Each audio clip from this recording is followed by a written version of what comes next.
sharing, laging may 2 yung area. So, kapag double sharing, yan, F over 2A. Okay? Dalawa yung area na sinishare. Isa dito at isa dito. Okay? So, 300, kaya naging 300 per mm squared is equal to, yan, hindi ko na kailangan sulat pala. Ano na. So, kaya naging 300 Newton per millimeter squared divide is equal to 400,000 Newton. So, itong 400, ginawa lang Newton para consistent siya dun sa unit ng ating shearing strength. Okay? So, lagi kong sinasabi sa inyo, bago kayo mag-substitute sa formula, titignan nyo muna kung consistent yung mga unit, kung pare-parehas sila ng unit. Okay po? Tandaan nyo nga yung formula, mali naman ang mga unit ninyo, di mali din ang sagot. Okay? Naintindihan? Ano? So yun, kaya kinonvert muna yung ating P, which is 400 kilonewton into 400,000 Newton. Whereas, basta may kilo, term na kilo, laging 1,000 yan. Okay?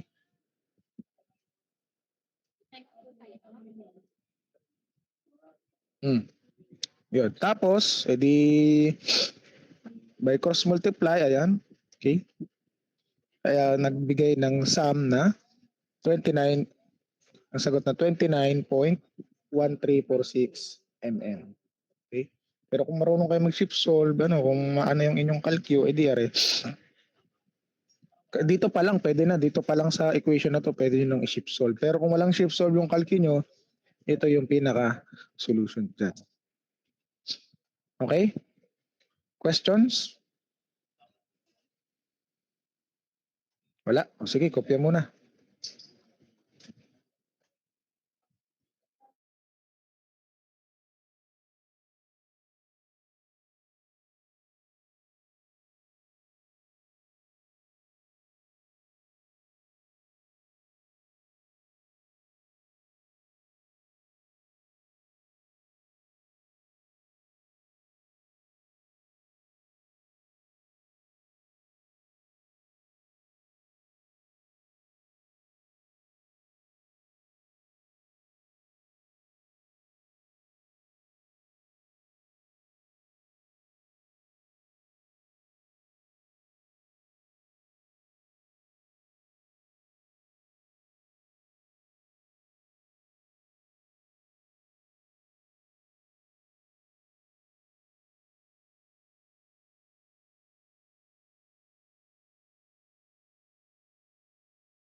Okay.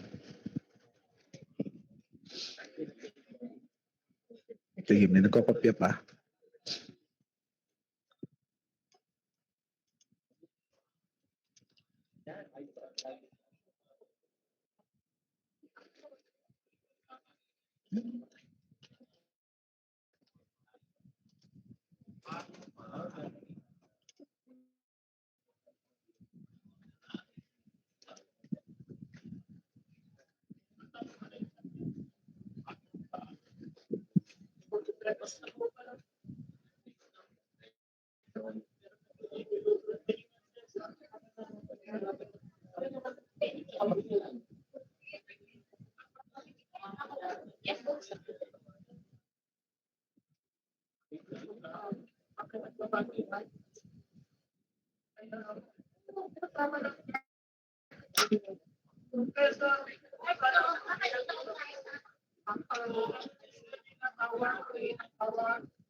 Okay, next.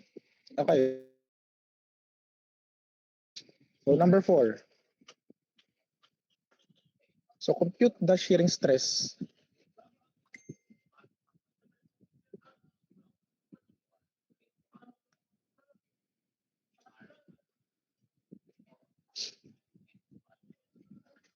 Shearing stress in the pin at B for the member supported as shown in the figure.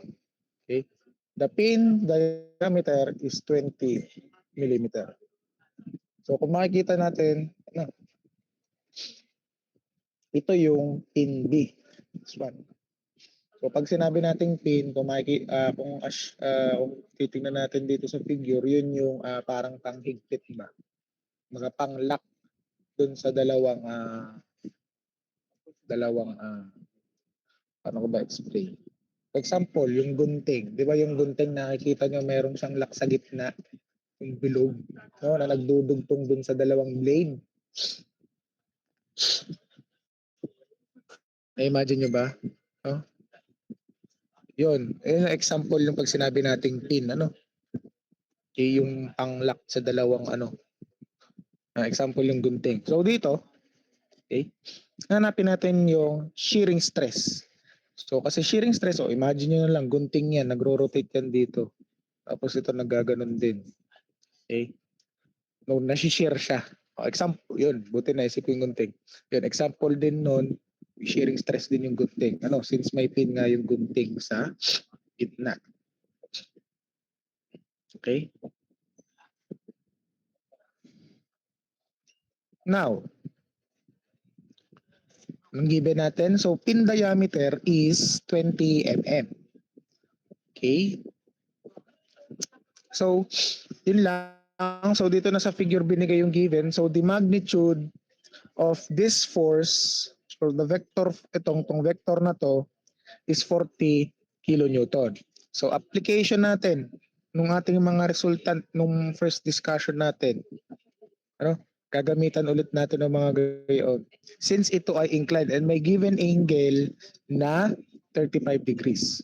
So, now, dito na tayo sa ating FBD, no? In FBD na siya. Okay? Kaya na-project natin, so dito ay 40 cosine 35 kasi nasa x-axis, recall lang natin yung ating lecture before. And itong nasa y-axis is 40 sine 35. Okay? Tapos may length, perpendicular distance na 0.2, yung sa 40 cosine at saka yung sa 40 sine naman, ang perpendicular distance is 0.25. So magmo-moment ulit tayo, no? Basta pag naka-inclined, ko-consider natin yung moment. So dito, hahanapin natin yung RBH and RBV. Ano ba yung RBH, RBV? Itong itong ating dalawang component. Yung pinroject natin. Okay? Same din naman yun dito. Diba? Ito, same yan dito. Okay? Diba yung ating Varignon's theorem? Yung first discussion. So, yun, summation at moments. C, so ang inassume natin dito is counterclockwise is positive. Ang inassume dito. Okay? So, RBB, okay, positive. Okay? Kasi dito siya papunta. Ito yung RBB. Ito yung RBB kung malabo. Ito yung RBV. And this one is the RBH. Okay? Sir, bakit po positive? Di ba ito yung RBB tapos ano yung perpendicular distance niya? Di ba itong 0.25 ito yung kanyang perpendicular distance. Okay?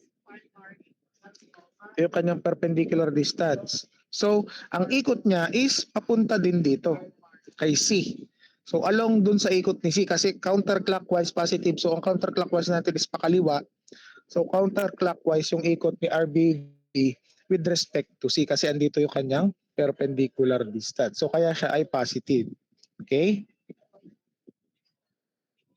Hmm. Oh. So, RBB times 0.25 minus. Okay? Yung 40 sine 25 na RB, ito, yung 40 cosine, 40 sine pala, sorry, 40 sine 35. Okay? So, bakit po negative, sir? O, andito yung kanyang perpendicular distance. O, so, therefore, ang ikot niya is, ba't nga negative? Mali pala, sorry. Sorry, mali. So, ito yung R, ito yung sine. So, ang perpendicular distance din pala ay ito. Sorry. Kasi nasa y-axis pala siya. Okay? Yan. So, kaya ang ikot niya is pag ganito. So, clockwise. So, kasalubong niya, therefore, negative. Okay? Next is, bakit minus? Ito yung kanyang perpendicular distance. Papunta rito, ayan si C, kasalubong niya, kaya naging minus 40 cosine 35. Tapos, times its perpendicular distance, which is 0.2 meters. Okay, so simplifying, para makuha si R sub B, R sub BV, pwede na i-shift solve. Kung walang shift solve, transpose mo lang sa kabila si B, si RBB, and then makukuha nyo na yung sagot. Okay? So, yan yung value ng ating RBV. 49.155,922.87 kilonewton. Next, RBH naman. Ito nga hanapin natin si RBH. Based dun sa ating diagram, okay, summation of forces X kasi si RBH nasa X-axis na siya. Okay? So, pwede na mag-summation. So, sabi dyan, 40 cosine 35, okay, this one, lahat ng nasa X-axis, minus RBH. So, assuming na ang going to the right is positive, no? Kaya naging minus RBH is equal to 0. Okay? So therefore, itatranspose mo sa kabila ito. Okay? Ito. So therefore, yung RBH is equal to 40 cosine 35 which is equal to 32.7660817 kilonewton. Now, hahanapin natin yung magnitude ni R sub B. Okay. So find the magnitude. Okay? So, since meron na tayong value, Pythagorean theorem na lang. Ito, di ba? Pythagorean theorem. Kung i-recall yung ating topic, so RBH squared plus RBV squared. So, Pythagorean theorem which will give you a value of 59.075522 kilonewton. Shearing force at B. So, ito na yung force natin. Okay? Dun sa pin. Okay? So, since double shear siya, so shearing stress is equal to force over to area. Okay? So, yung force natin, yung nakuha natin dito, which is 59.075522 divided by 2 times pi over 4 times yung diameter ng pin, which is 20 mm. Consistent naman lahat ng units. Okay? Sir, ba't po ito nag-Newton? So, dito, ginawang 10 times sa 1,000. Check nyo nga. So, ito dapat ay, kung ito yung Newton, dito ay magiging 59,075, 1, 2, 3, tama. 0.5522 Newton. Pakicheck nga kung tama, kung 94 point ano pa rin.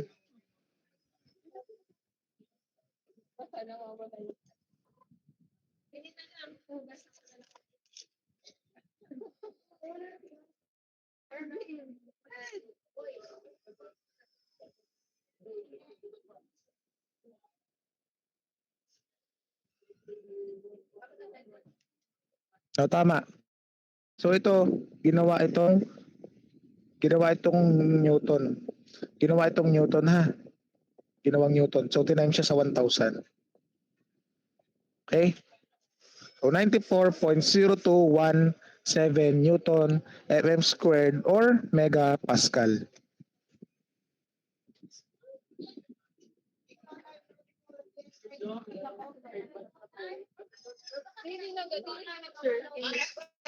Sige po, tingnan sir.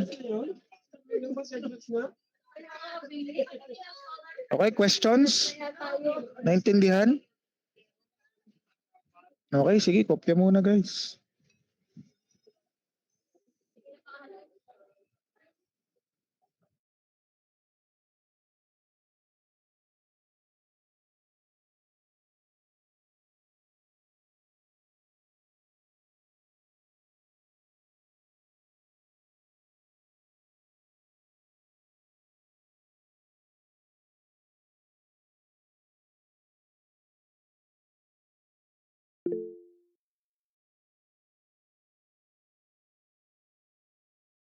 Yes, Dylan? Sorry po sir, mali pong pindot. Okay.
Yes, Jimwell.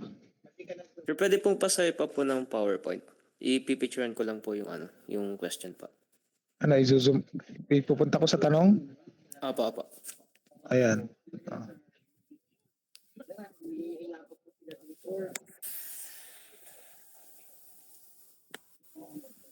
Okay na po, sir. Thank you po. Okay.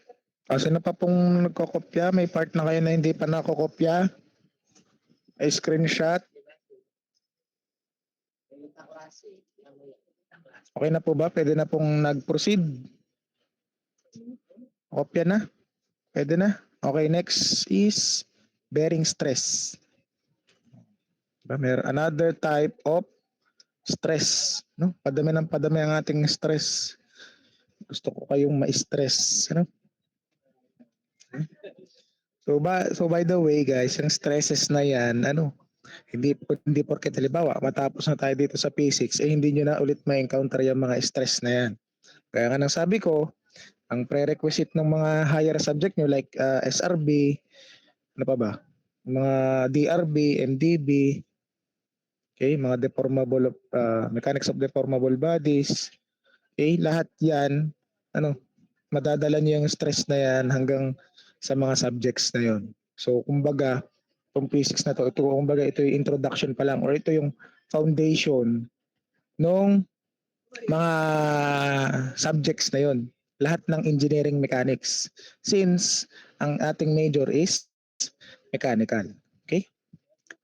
So going back, bearing stress, sabi diyan, bearing stress, the contact pressure between the separate bodies. So it differs from compressive stress. Although may in contact pa rin guys, pero it differs from compressive stress as it is an internal stress caused by compressive forces. Okay?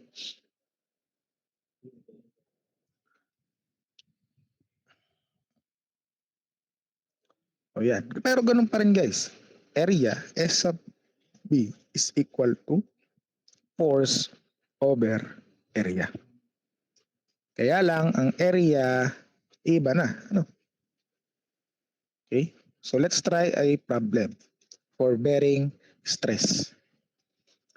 So yan. So assume that a 20 millimeter diameter rivet joins, alam nyo ba ang rivet? Example ng rivet, no, paano ba explain to? Parang similar din siya sa sa pagpapako. It is used to join for example, two metal. Halimbawa, meron kayong ididikit na yero sa kahoy. Instead of ipapako ninyo, no? We use rivet. Para din siyang pako, pero yung process niya is used through a riveting gun. Okay? No. So yun, kung i-google nyo na lang para mas ma-imagine nyo yung sinasabi ko. Okay? So yun, rivets. So rivet para din siyang bolt, na may diameter. Okay? It is used to join the plates that are 110 millimeters wide. So yung plate, okay, this one, no, pwedeng steel plate, pwedeng yero, no, gaya example ko, The allowable stresses are 120 megapascal for bearing in the plate material and 60 megapascal for shearing of the rivet. Determine the minimum thickness of the plate and the largest average tensile stress in the plates. Okay? Kasi kung makikita nyo, nag-i-slide tong plates na to. With a given rivet, ito nakalock to, pero meron siyang allowance or meron siyang clearance dito. So ang tendency nung sheets or nung plates is mag-slide. Okay? Parang sliding door. Imagine nyo na laang. Okay? Now, kung ito yung ibang view, ito yung ating side view, kumbaga, figure 12. So meron tayong diameter ng rivet which is 20 millimeter and the width, no, of the plate is 110. So hahanapin natin yung thickness, are. Gaano kakapal yung plate na yan. Okay? For shearing of the rivet is given by, ito yung kanyang stress, ano, baka kasi yung letter dito. This is, no, this is the S sub B, ano, 60 megapascal. So given what force over area pa din, okay? So hanapin muna natin yung force na magpapagalaw. Ito yung force P na magpapa-slide dun sa sheets, ano, or dun sa plates. So force over area given by 60 Newton per mm squared is equal to, okay, yung force na hinahanap natin over yung area which is pi over 4 diameter squared na 20 mm squared. So given is equal to 60,000 pi n or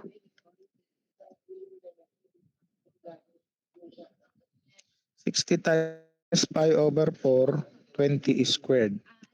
O yan, 60,000 pi or, wait lang,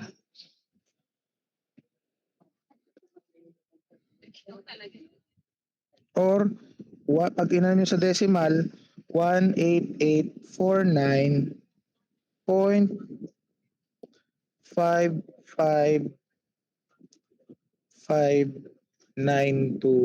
Newton. O naalam kung bakit naging 18849, kinonvert ko lang ito decimal. Okay? O parang ganito lang yan. 6,000 pi. O ayan. Okay? Itong S sub D. Okay? Next. So meron na tayong value ng force. So kukumputin na natin yung thickness. Ano? So given, ano, pi dt pa rin yan, guys. Okay? Hindi pala, wala ng pi, dt na lang kasi hindi pala siya circle. Sorry. Ano pala, walang pi, okay? Nandun na pala yung pi. So, given is force over area pa rin. Okay? So, 120, abang force naman yung ginamit natin, yung ito, the allowable stress, okay? For bearing. So, hanapin natin yung thickness with that is in line for the given allowable stress which is 120 megapascal, no? Kaya 120 megapascal yung ginamit dito. So ganun pa rin, so 120 Newton per mm squared is equal to yung force na nahanap natin which is yung 6,000 pi na naka-Newton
Okay, sorry guys na matay yung aking cellphone na pang audio.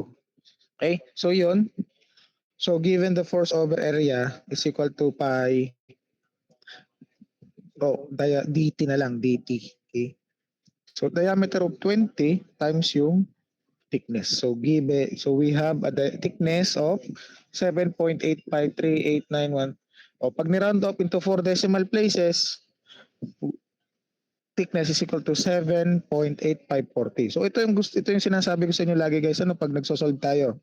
Tsaka nyo po i-round off kapag final answer na tapos i-round off po sa 4 decimal places. Okay? Next is yung ating largest average tensile stress in the plate. So, since yung ating so bakit po minus width ng plate minus the rivet diameter? Kasi 'di ba pag tensile ulit, guys, pag sinasabi nating tensile is naghihinihila, no?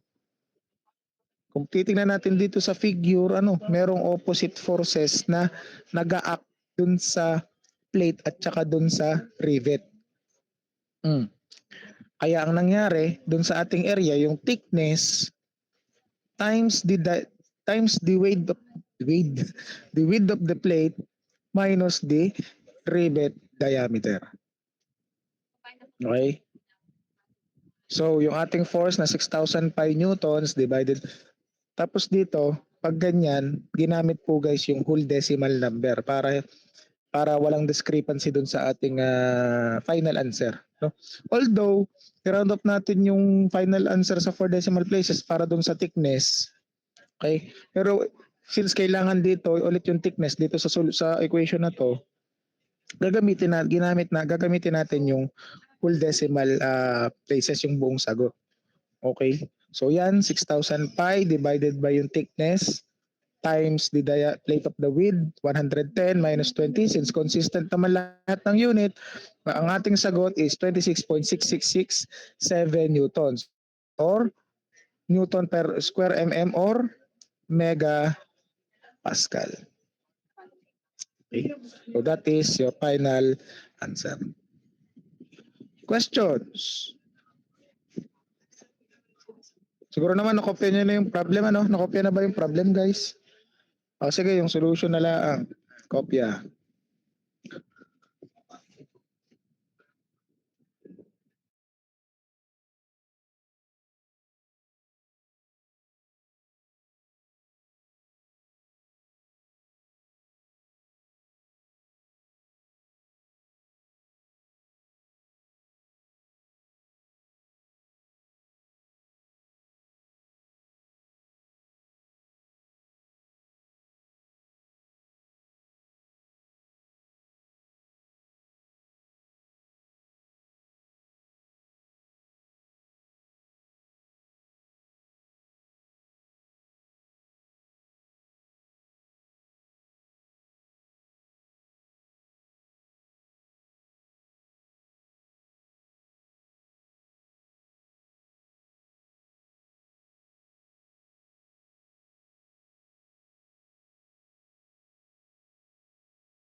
Okay. Okay, next problem. So, in the previous shown, in the figure, okay. So, ito yung itsura niya guys, pag wala yung bolt and nut, ayan. Ayan yung itsura niya. Para siyang ano, yung pangtuhog na tongs, parang ganun. Okay.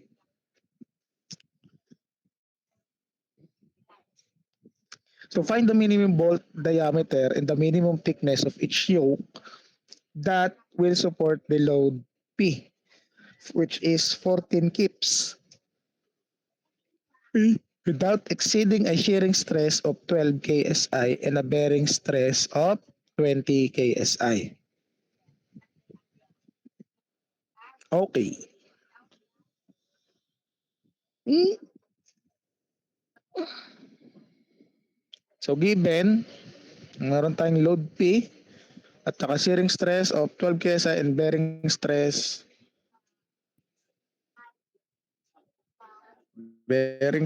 of 20 KSI. Okay? So for shearing of rivets, double shear, okay, is given by, so ganun pa rin ano. So since double shear ito, so ang area natin is S sub S is to force over 2A. Okay? So direct ano, so 14 keeps, but 14? Load, okay, sorry. 14 yung load natin divided by the stress is equal to 1/4 pi. So diameter po yung hinahanap. So bali ito naging Garnian ano, shortcut kinos multiply na lang. So this one will be the diameter. Kumbaga again ito yung equation na or ito yung solution na hindi shift solve. Pero galing din yan dito. Galing din yan dito ano sa, so this would be 12 is equal to 14 over 2 pi over 4 d squared. So pinagpalit lang ito, kaya naging d squared is equal to 14 over 12 times 2 times pi over 4. O nilipat yung squared sa kabila, kaya naging d is equal to square root of 14 over 12 times 2 pi over 4. Okay? Nagets? So that just give you the answer of 0.8618 inches. Diameter of the ball. So na-cancel lang yung unit na kips, ang natira ay inches. Kapya una. Kaya hanapin pa tayo sunod dyan yung thickness.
Okay.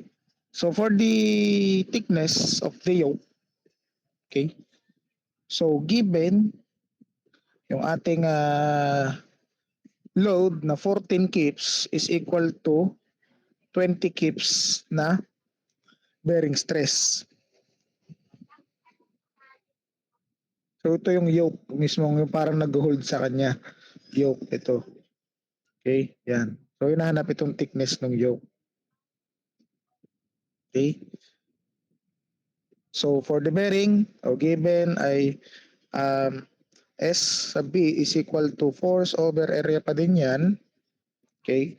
So yung ating bearing which is equal to 20 kips per inch.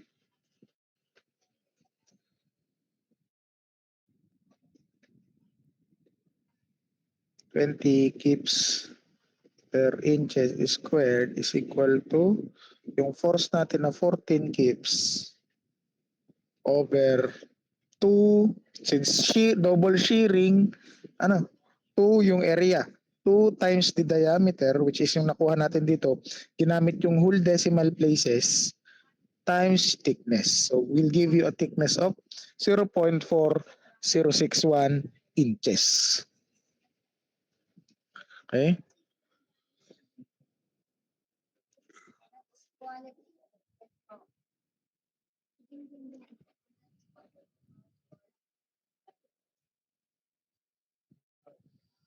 Questions?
Okay. So, third problem. O yan, medyo mahaba-haba. So, pwede nyo nang kopyahin guys, no?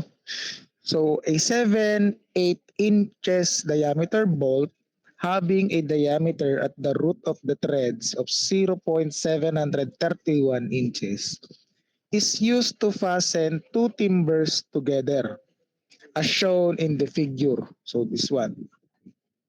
Okay. So, yeah. So the nut is tightened to cause a tensile stress of 18 KSI in the bolt. No, syempre, yung nut, 'di ba may thread 'yon sa loob. Tapos pahigpitan natin yung ating bolt. Syempre magkokos sila ng shearing or tensile kasi against sila sa isa't isa, pahigpit eh. Okay? So kaya minsan ang tendency kapag sobrang pahigpit ng bolt, 'di ba? Nasisira ang thread. Kala nyo sobrang ganda kapag sobrang higpit ng bolt. Hindi po. May sinusunod tayong higpit or may sinusunod tayong torque. Okay? Ngayon ay mapag-aaralan nyo pa soon enough sa inyong higher subjects. Now, compute the shearing stress in the head of the bolt and in the threads. Also, determine the outside diameter of the washers if their inside diameter is 98 inches and the bearing stress is limited to 800 PSI. So guys, pakikopya muna nung sample problem, CCR lang ako.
Okay. So sabi dyan, ano, determine the outside diameter of the washers if the inside diameter is 98 inches and the bearing stress is limited to 800 psi. So first one is, ito yung ating figure, ito yung main figure, this one, and then yung kanyang FBD is this one. So given yung diameter ng bolt. Okay, again, this is the diameter of the bolt. The inside diameter. Okay? Tapos yung washer, alam niyo yung washer, nakakita na kayo ng washer, 'di ba? Magkakapartner 'yon, bolts, nuts and washer. 'Di ba? Ayun. So yun, iba nakita na. Okay? Manipis lang 'yun na may butas na, kumbaga yun yung pang stopper din para hindi masyadong sumagad yung bolt pag pinapahigpitan nyo. Kumbaga parang siya yung pang-maintain ng clearance dun sa head ng bolt at saka dun sa material na pagpapahigpit. Okay? So yun. So given the parameters, so tensile force of the bolt. So since force pa rin yung nahanap, so given as bearing stress is equal to force, paulit-ulit lang tayo guys, force over area. Hindi na makakalimutan yan. Force over area, force over area. Okay? So, hinahanap pare. So, given yung ating bearing stress, which is, nasan ba? 18. Saan yung 18 dito sa problem? Ayun. So, the nut is tightened to cause a tensile stress. Sorry, hindi pala bearing stress. S sub T. Tensile stress.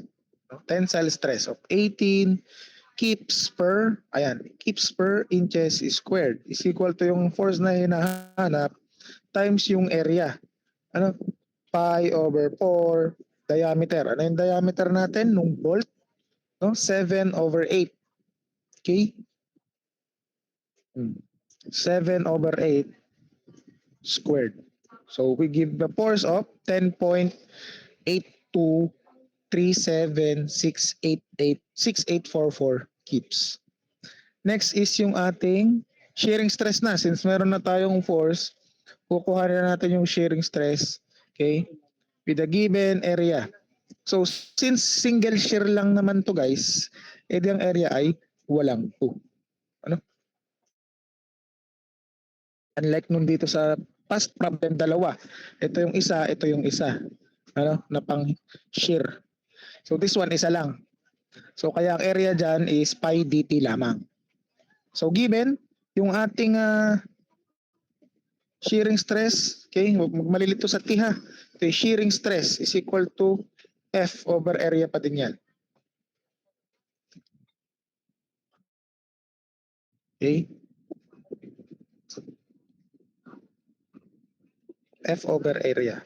Whereas yung area is equal to pi dt.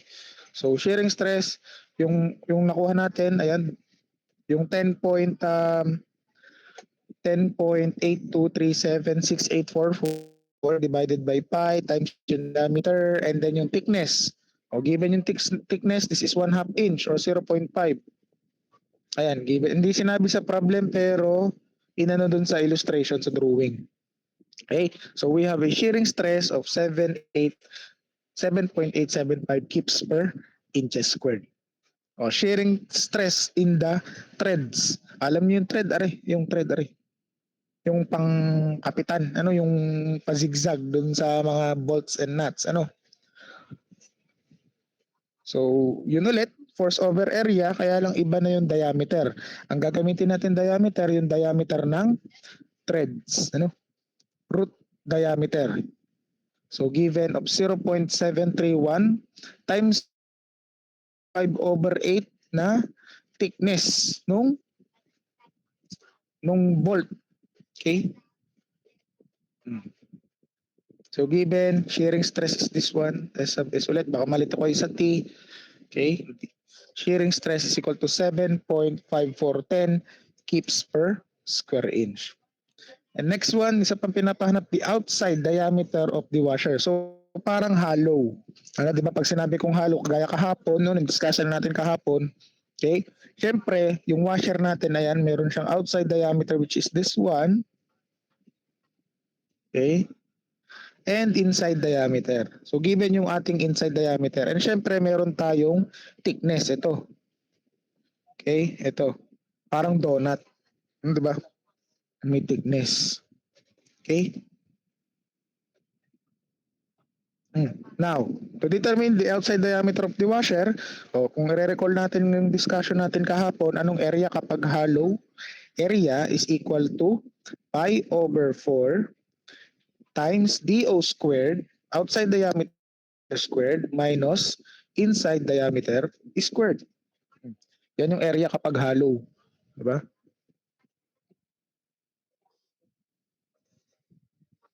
Okay.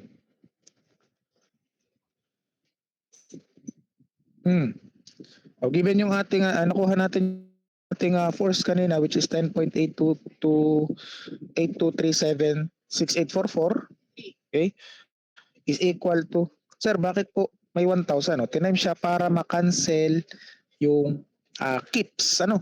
Kasi since pounds yung ating given na 800. Ano ba yung 800 na yon? Yun yung bearing stress na naka PSI or pounds per square inches. Okay? Kaya kinonvert po yung ating kips, tinimes lang sa 1,000. Is equal to 800 yung bearing stress times yung area. So na-cancel yung kips, natira pounds na lamang at saka inches. Okay? So kung kaya ng ship solve na are, diretso ship solve, ano? Pero kung wala, ito yung pinyang solution. So that will give you an answer of DO is equal to 4.3003 inches.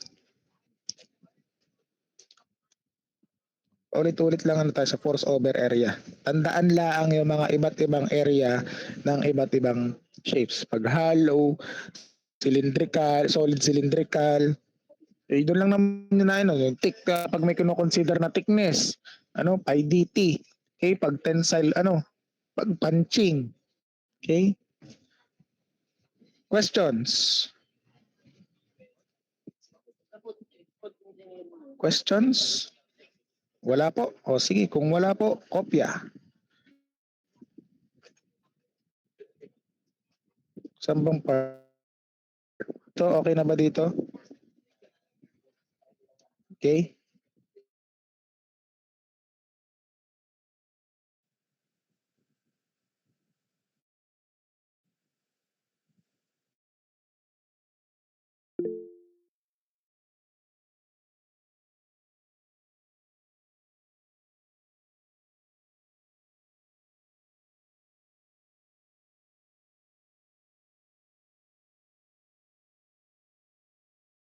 Yes, may concern?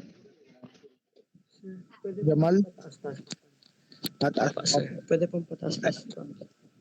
Ito, Para kasama yung po problem? sa first and second part. First and second part po ng Okay. solution. Ayan, okay na yan? Yes po. Thank you po, sir. Sige.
Ay, tapos na ba ako? Kahin, guys?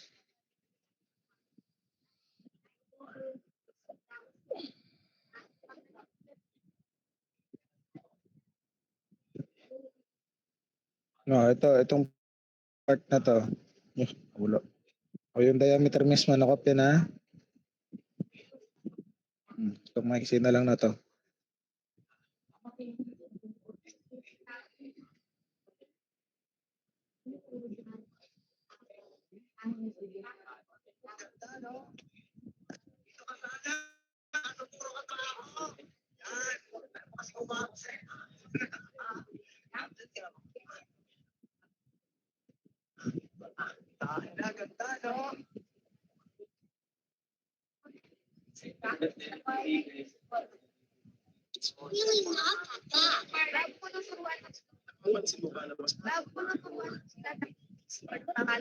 Dito ko daw sila isahan ng mga pagdating. Para hindi agad mag-pressure at hormones, weight, pagsunsa, or yung nakikita ka ba?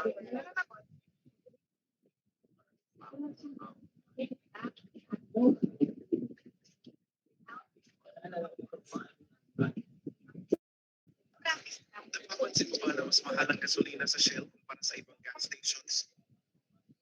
Okay, so tomorrow, next meeting, di ba tayo ay face to face? Okay, so yun nga, I repeat, prepare po is it work or quiz. Prepare kayo ng mga bond paper, preferably long. Okay? Calcu, then ball pen. Then magsosolve tayo ng mga sample problems regarding yung mga topic natin nung after ng coverage ng prelim. So that is the coverage of yung mga dynamics, kinematics, Okay? Yung buong week na yon, yung dalawang face-to-face natin, Tuesday at saka Wednesday. Okay? And then itong strain guys, next meeting na to sa online ulit. So next week. Okay? Intindihan? Sige. Sige, kung wala nang concern, sige, you may leave the meeting. See you next week. Thank you. Thank you po.